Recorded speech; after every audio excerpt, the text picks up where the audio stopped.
Hello YouTube, this is small channel number 624, aka Lord Vapor here. I wanted to address a problem regarding one of the heroes in Overwatch, which is my main, McCree. McCree has seen a lot of hate recently on Reddit, Twitter, YouTube, and other social media platforms. And there's a couple reasons why the community is saying that he needs a nerf, due to his wide hitbox on his flashbang, and his insane damage on his Fan the Hammer. McCree's statistics on his Fan the Hammer show that he can do up to 840 damage if he hits all 6 of the Fan the Hammer shots in the head and there's no damage fall off. It's 420 damage if all of them are body shots, so truly, this damage is very strong versus tanks, anyone who has armor, because all he has to do is flash, fan, roll, fan, and it's pretty much a guaranteed kill. The other problem with McCree is that his E, or his flashbang, which stuns the target for around a second. So McCree is also strong against the more mobile heroes such as Tracer and Genji. Although Genji can deflect his E, a good McCree knows to bait out the deflect with the semi-auto shots from his Peacekeeper. Because he can also one-shot them with a single. McCree's counters, as far as I know, Widowmaker and Zarya. Widow outranges him, and Zarya, if fast enough, shield his Fan the Hammer. Now let me explain McCree's weakness. It's not his hero counters, this is just the main reason what McCree clearly lacks in. Contributing with a team. Now let's go over his kit. His left shift combat roll. McCree dives in the direction he's moving, effortlessly reloading his Peacekeeper in the process. Honestly, nothing is coming to mind on how this contributes to a team. This ability is for McCree and only for McCree. And now is E. McCree heaves a blinding grenade that explodes shortly after it leaves his hand. The blast staggers enemies in a small radius.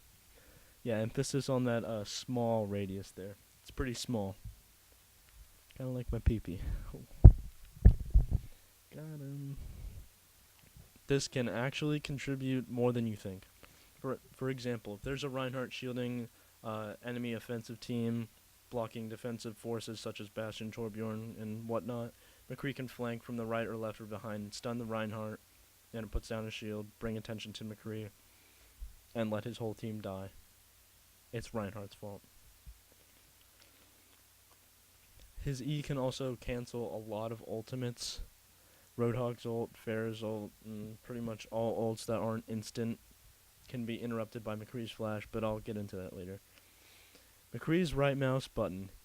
He can fan the Peacekeeper's hammer to swiftly unload the entire chamber. People are really complaining about this ability because it does stupid damage, and I have to agree with them. 420 is quite a lot of damage to one person.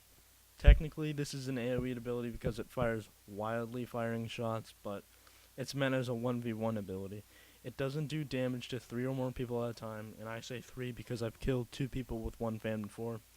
Felt pretty good, felt like I was Django.